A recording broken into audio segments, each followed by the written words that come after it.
Good morning, folks. This is Brian with another installment. I remember this time of my review on the Red Book of Magic. Okay, we are doing H spells today, and my next one will be on H spells. We'll finish that in 2 videos. Okay, so Hallucinate Stackable. And for each point, you get 12 points of illusion or any combination of those illusion spells, right? Make this hallucination, right? The hallucination is perceived only by the spellcaster and anyone who's mentally magically connected to them. What's the purpose of this spell? No idea. Okay. Hailstones. Spell is a new one. Causes a cluster of stones to fall from the sky, doing 2d6 general hit points to everything in a 5-meter radius of the target. That's huge. Only the victim's weakest armor. Total by hit location. Isn't that kind of by definition? Protects against the damage. Each additional rune point stacked increases the radius by 2 meters. Sidebar comment on this, okay?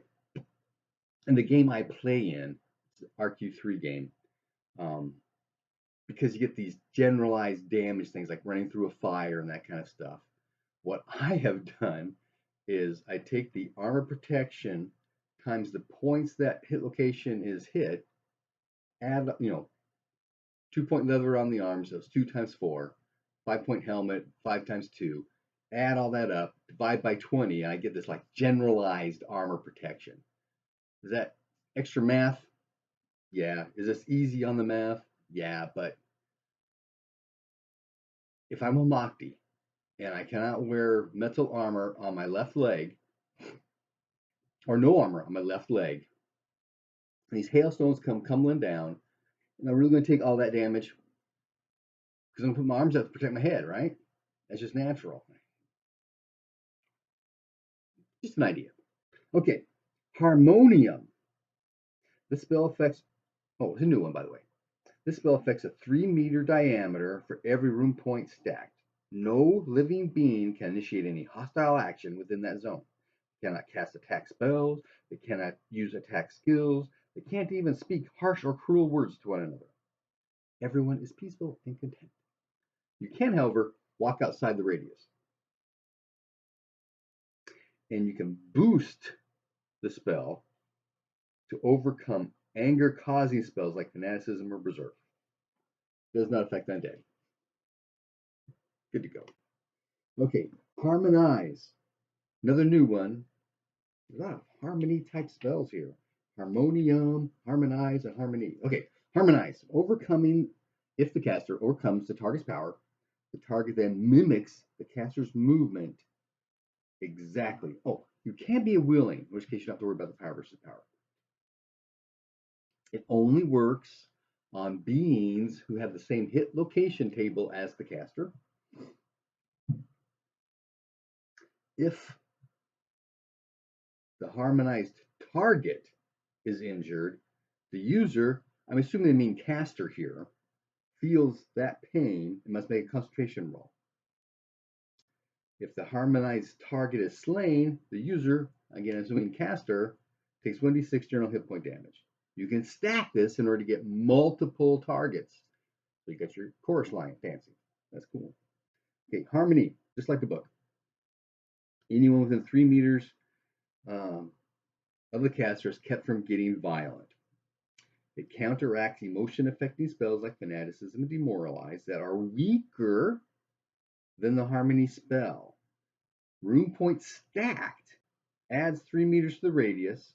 Harmony can be boosted with magic points to overcome emotion-affecting spells, but it says weaker. So if I did a 2-point harmony, so I have a greater radius, that's 4 points of magic. That's going to get over a demoralize or a fanaticism. Right? Nice, interesting interaction between stacking and boosting and affecting spells. So I think this should apply to every spell. I guess what it comes down to. Okay, So the caster makes a single power versus power roll, and everyone in the area whose power would have been overcome by that percentile roll is affected. Good to go. Heal body, just like the book. This spell cures. You cure damage? No, you heal damage. You cure diseases. So I'm not sure. Maybe, and I was thinking about this as I read the next one. Maybe this is just a vernacular difference between Europe and America. Maybe. Okay. This spell heals the total damage done to a body. That should just be period. That says regardless of hit location or source. The target heals all damage from total hit points and total locations hit points. Severed limbs are reattached. If not, they're regrown.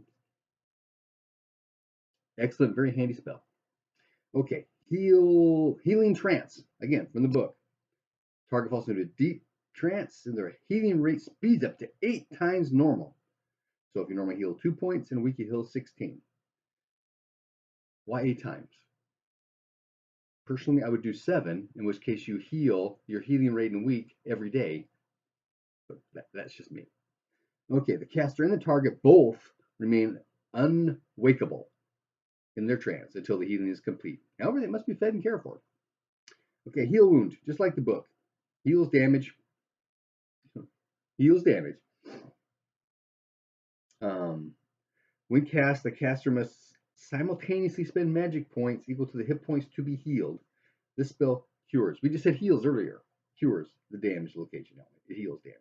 Okay, they have a little call out box for heal wound. Powerful and common. It is a common spell, so everybody has access to it, right? But it is one of the most powerful healing spells.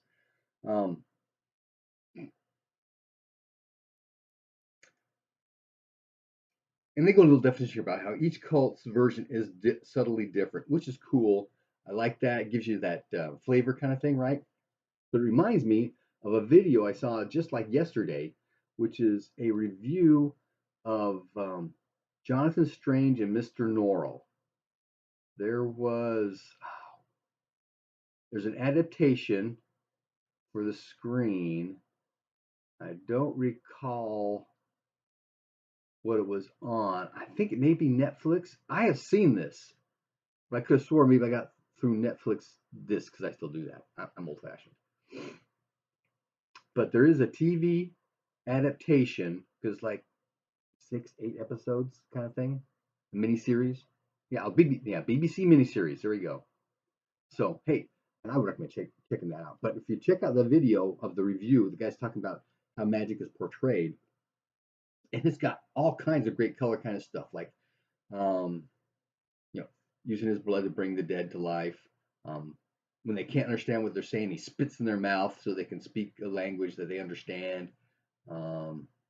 Grabbing the earth and pulling on it as something comes out. And that kind of stuff is really, really good. And I love the way they do, the fade in that as well. But that's a sidebar. Another sidebar on healing.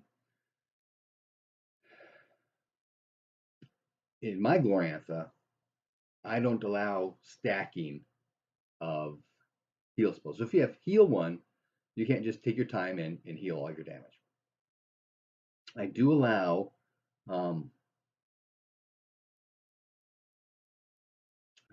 stacking is not the right word. Combining. I do allow combining the different sorts of healing, though, right? So if you did a heal 2 on your arm, but you still have 5 hit points damage, you could later on do a heal wound and heal the rest of it up. I did that for 2 purposes. One, first, everybody's got access to heal wound, right? Because we're all initiates of some cult. So that pretty much, if you're willing to burn the rune points, you can heal anything, right? But generally, you don't want to burn rune points for that. And I think there are enough cults that have access to the heal spell that should be fairly common in an adventuring group, adventuring party. So you can do that kind of thing. But if you're doing this heal 1 20 times to heal all your damage, why do we have first aid? Why do we have a healing rate? So in order to apply those mechanics, I limit, I guess it would be stacking of the heal spell. So that's how I do it. I allow you. You can do the heal 1 or 2 or even 3, 4. I think some 8 on parties got 4. Yeah, do first aid, do the heal, and if we have to get back to town because they always burn the room points, then healing rate takes care of it over time. And there's something interesting about this. I looked. Okay, how does it take for stitches to heal? And it does. It takes about a week. I was really surprised. I like that.